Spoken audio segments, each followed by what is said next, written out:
Olá, hoje é terça-feira, dia 15 de março de 2022, e o Grupo de Conjuntura está reunido para um novo episódio do nosso podcast. Eu sou Gabriel Chianca, comigo está o pesquisador Caio Prates, e o nosso programa de hoje é aquele bem tradicional mesmo, uma abordagem clássica sobre a conjuntura econômica brasileira em uma semana que certamente não foi das melhores. Tanto dados de indústria, inflação, expectativas para o futuro, guerra na Ucrânia, tudo isso impacta significativamente a economia brasileira e é nesse sentido que o episódio de hoje vai se aprofundar. Eu queria convidar para falar um pouquinho sobre isso o professor Caio Prates. Obrigado, Gabriel. Bom, como o Gabriel comentou, essa última semana foi uma semana que trouxe mais notícias para a economia brasileira e ela acabou reforçando um cenário ruim para 2022, né? Um cenário de inflação elevada, bem acima do que se imaginava até muito poucas semanas atrás. O Focus, por exemplo, de ontem, né?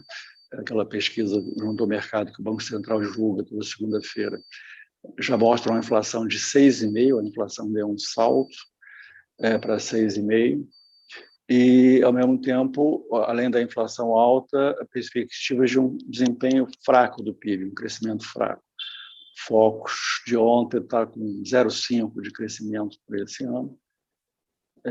E, em princípio, me parece que as estimativas do Focus são razoáveis, tanto para a inflação quanto para o crescimento do PIB. Não teria nada muito diferente disso no momento. De qualquer maneira, é um cenário que desfavorável, né? E é um cenário mas é um cenário com muita incerteza ainda, é um cenário onde incertezas variadas. De um lado, a duração dessa guerra na Ucrânia e seus efeitos na economia mundial. Ontem houve um fato surpreendente, foi uma queda súbita, forte do preço do petróleo, por conta de um evento inesperado, totalmente inesperado, que é um retorno da preocupação com a Covid na China e medidas restritivas à atividade econômica lá, de fechamento. E isso acabou gerando uma preocupação no mundo e uma queda imediata do preço do petróleo. Também do minério de ferro também caiu bem, mas o preço do petróleo caiu ontem e hoje ainda continua caindo um pouco. A hora que eu olhei, há um tempo atrás, estava um pouco abaixo de $100. E no pior momento da guerra, ali dos primeiros dias da guerra na Ucrânia, chegou perto de $140. Então, uma queda muito expressiva. É difícil tirar maiores implicações desse evento na China. Eu preferia me abster de ficar especulando muito sobre isso, que pode perfeitamente ser uma coisa meramente pontual, que não tenha maiores implicações para o cenário. Daqui a poucos dias a coisa, enfim, o petróleo retome alguma trajetória de alta. Não dá muito para saber por enquanto. O cenário ainda é muito obscuro. Mas, além dessa questão da guerra da Ucrânia, desse evento que pode ou não ser pontual da China, né, afetando preços de commodities, em particular do petróleo, temos também,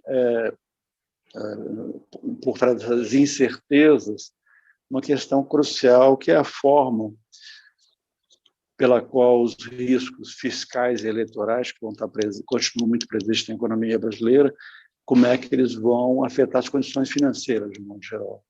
E isso terá implicações diretas no crescimento daqui para frente, particular já olhando para 2023. Então, tudo isso são incertezas que estão no ar. Bem, na semana passada, começando mais explicitamente, especificamente sobre as que chamamos o Gabriel, eu também concordei em chamar de más notícias. Na semana passada, o IBGE divulgou dados sobre a indústria, sobre o comércio varejista, indústria e comércio varejista, desempenho de janeiro e inflação de fevereiro. O que chama atenção, e eu quero frisar, que são dados, portanto, de desempenho da economia ainda não afetados pela guerra na Ucrânia, que começou bem mais para o fim de fevereiro. E esses dados mostram, portanto, dados pré-guerra, mostram uma inflação persistentemente elevada. Já há 6 meses nós temos uma inflação no acumulado de 12 meses acima de 10%. Essa última agora fechou em 10,5% de fevereiro, no acumulado de 12 meses. E uma atividade econômica bem fraca, na verdade. Então, o ponto que eu queria destacar, um primeiro ponto, é que a guerra vem piorar as condições da economia brasileira, por vários aspectos que eu vou tratar em seguida, mas pegou a economia já num momento bastante delicado. E o que a guerra está fazendo é potencializar um cenário que já era bem negativo. Um efeito visível da guerra, já visível, tem sido um aumento significativo das projeções de inflação e um aumento muito expressivo também dos juros futuros, que já estavam muito elevados e tiveram uma nova rodada de alta nesse contexto da guerra. E tudo isso torna as condições financeiras da economia ainda mais apertadas e desfavoráveis para o crescimento. Bom, em relação aos dados divulgados sobre a atividade econômica, indústria e comércio, queria só destacar o seguinte, quer dizer, se a gente pegar a indústria, estou me referindo à indústria geral, PIMPF, esse dado mensal que sai aqui do IBGE divulga.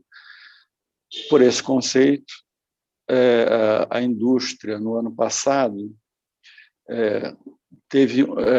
ainda não teria se recuperado da queda sofrida em 2020.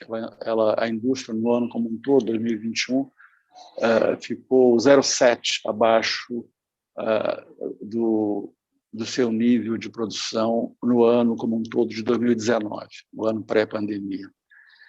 E o ponto é que começamos o ano mal. O dado de janeiro foi um dado negativo da indústria, com queda sobre dezembro, mas aí eu estou pegando já os dados da série com ajuste sazonal para essas comparações ao longo do mês a mês e tudo mais, né? O que eu queria chamar a atenção é que, mesmo com ajuste sazonal, esses dados mensais, tanto da indústria quanto do comércio, têm uma certa volatilidade não desprezível. Eu preferi olhar o dado do trimestre encerrado em janeiro, que foi o dado divulgado. Divulgado dado mensal, mas eu peguei o dado do trimestre encerrado em janeiro para atenuar um pouco essas flutuações, porque em dezembro tinha crescido, por exemplo, em janeiro caiu bastante. Então, peguei o trimestre. O que me chama a atenção é que a produção industrial média nesse trimestre encerrado de janeiro, ela ficou 1,7 abaixo da produção média do ano passado. Ou seja, a gente tem um carregamento estatístico daqui para frente negativo. Ou seja, para a indústria entrar no terreno positivo, ela vai ter que ter um crescimento razoável esse ano, não tão pequeno, porque ela parte de um carregamento, de um ponto de partida, já incluindo janeiro, mas ponto de partida bem negativo. Então, esse é um primeiro aspecto que eu queria chamar a atenção. Os dados, indicações preliminares de fevereiro sugerem que há alguma melhora do desempenho da indústria de fevereiro. Acho bem possível que o primeiro trimestre da indústria acabe apresentando leve crescimento em relação ao quarto trimestre, mas as perspectivas não são nada boas. Quer dizer, na verdade, a gente tem que levar em conta que há um efeito defasado da piora das condições financeiras e os juros, a taxa de juros, depois eu volto a isso, ficaram claramente acima da taxa neutra, estão em níveis extraordinariamente elevados, os juros reais, a partir mais para o fim do ano passado, e é um efeito defasado das condições dos juros sobre a economia, em geral, algo tipo 2 trimestres. Então, além disso, há além desse efeito negativo para o desempenho da indústria olhando para frente, tem esse do aperto monetário, né, das condições financeiras mais restritivas. Há também o fato que persistem problemas de oferta, quer dizer, persistem gargalos nas cadeias produtivas, nas cadeias globais de produção. E quando a gente começou o ano, se imaginava que esses gargalos seriam equacionados até, no máximo, fim do primeiro semestre, e hoje em dia ninguém mais pensa nisso no contexto da guerra que está em curso na Ucrânia. Então, não se sabe, na verdade, ficou uma grande incógnita, mas ninguém mais pensa que isso é uma coisa para ser resolvida a curto prazo, esses gargalos na produção. Então, nós temos condições financeiras restritivas e restrições do lado da oferta por esses gargalos nas cadeias, afetando a indústria. Nós temos, em relação ao comércio varejista, eu peguei o comércio varejista ampliado, o IBGE divulga 2 conceitos, comércio varejista restrito e o ampliado. O ampliado inclui veículos e materiais de construção. Eu peguei o ampliado porque ele tem uma correlação mais significativa com o consumo das famílias no PIB do que o varejista, do que o comércio varejista restrito.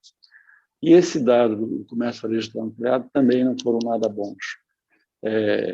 Se nós pegarmos, replicando o que eu fiz para a indústria, pegarmos o trimestre encerrado em janeiro, a data que saiu, o comércio varejista em volume, né, no médio nesse trimestre, ele está 1,3% abaixo da média do ano passado. De novo, aqui no comércio, e não só na indústria, a gente tem um problema de carregamento estatístico para o restante do ano negativo, o que significa que, para entrar num terreno positivo, o desempenho do comércio no ano, deixar o ano crescendo em relação ao ano passado, vai ter que ter um desempenho relativamente bom no ano. E insisto, o cenário não parece favorável para isso. A inflação elevada que a gente está tendo, do modo que se imaginava, atua como um fator de redução da renda disponível das famílias, a persistência de juros muito mais elevados, também mais elevados do que se imaginava, afeta negativamente o custo do crédito e tudo mais. Então, é um cenário... os dados da indústria do comércio não sugerem nada de bom em termos de crescimento esse ano. Talvez, não sei, ainda é cedo para falar isso, não sei nem se esse 0,5% de crescimento do PIB que está no Focus como projeção para esse ano, que eu provisoriamente estou achando razoável, não sei nem se ele não é uma subestimativa, na verdade, dado esse quadro que está se formando. Mas isso a ver, ainda é cedo para falar sobre isso. Bom, a principal razão, pensando de forma mais genérica, a principal razão para um mau desempenho esperado do PIB nesse ano está na combinação de inflação muito alta e piora das condições financeiras, com destaque aí para a alta dos juros. Se nós olharmos para a inflação, né, começando pela inflação, a gente teve o que eu falei no início, da piora das projeções, o Focus refletiu isso, né, projetando 6,5% de inflação para esse ano.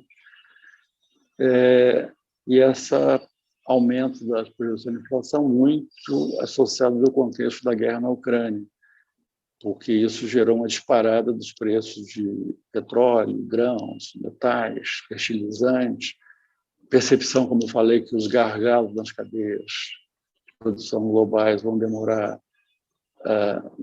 mais tempo para serem equacionados. Então, um conjunto de fatores muito negativos de pressão sobre a inflação.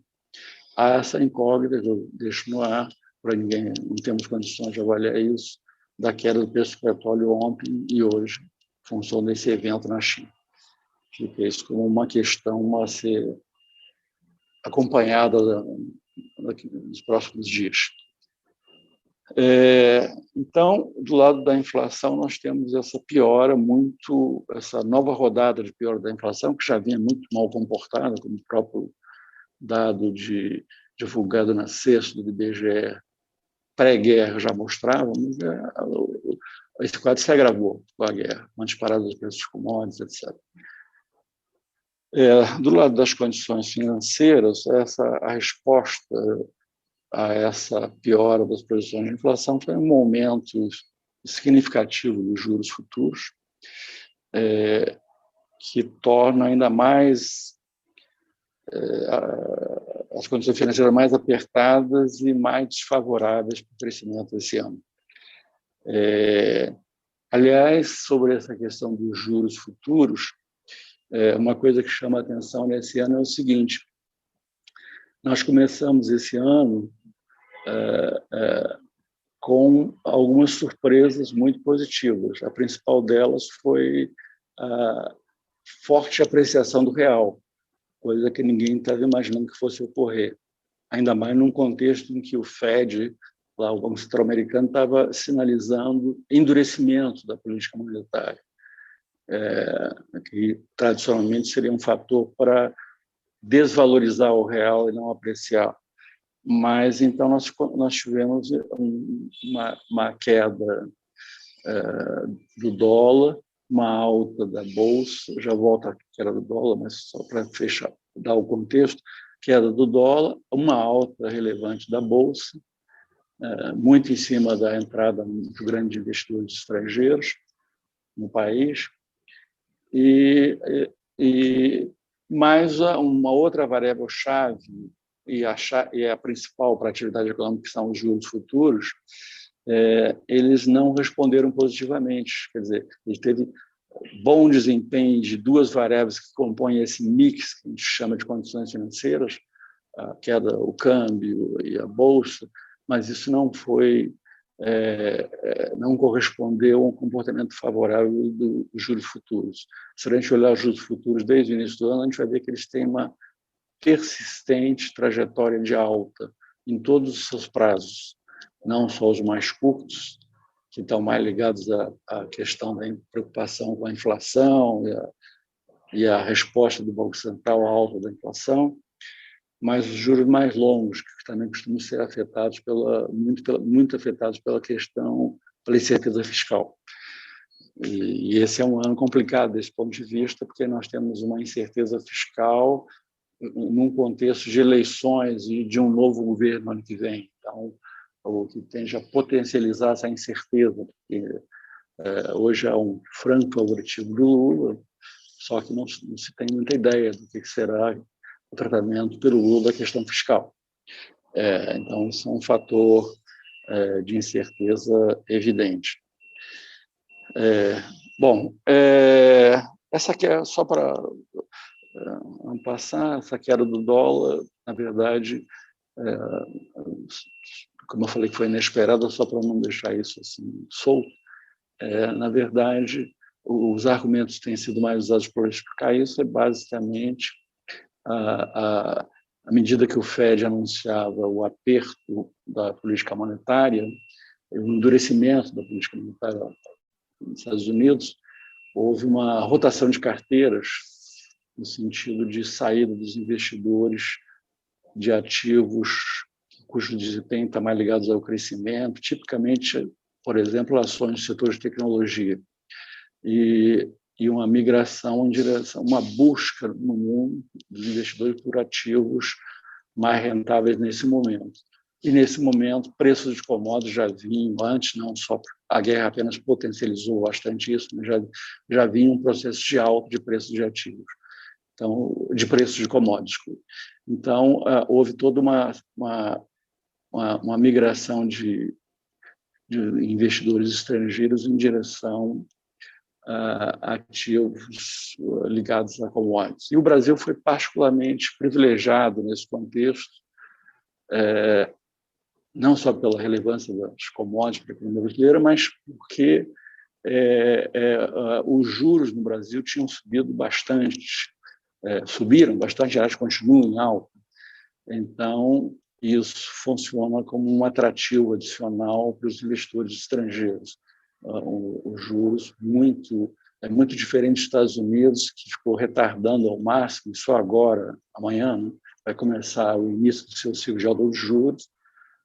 No Brasil, houve um debate lá atrás sobre os juros muito baixos, a demora do Banco Central reconhecer que a inflação não era temporária, mas depois que reconheceu, os juros têm subido muito rapidamente e estão muito altos, muito atrativos para quem busca aplicações no país. Outro ponto é que o dólar, desde o início da pandemia até agora, o dólar tinha se desvalorizado, o dólar tinha subido muito no Brasil, teve uma desvalorização do real muito atípica e muito além da média dos emergentes. Então, a combinação de juros agora bem altos, com o dólar muito elevado, um real muito desvalorizado, também funcionou como um chamariz, no sentido da percepção dos investidores estrangeiros que o dólar está fora do lugar. Caro demais, em reais. E a bolsa muito barata em dólar. Então, tudo isso funcionou, preços de commodities, dólar fora do lugar, muito valorizado, real muito valorizado, tudo isso, e bolsa barata em dólar, tudo isso funcionou como um atrativo grande. Mas o fato é que, como eu disse antes, isso não se refletiu tanto na variável que importa mais para a atividade, que é o comportamento dos juros futuros. Porque permanece essa preocupação com a questão não só da inflação muito alta, mas também do risco fiscal /eleitoral.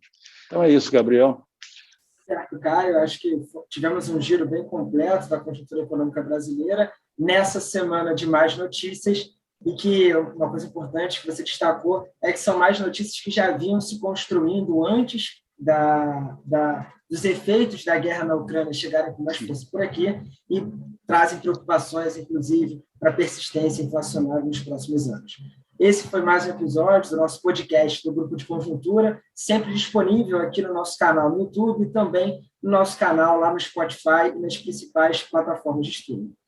Nos vemos na próxima terça-feira. Até lá!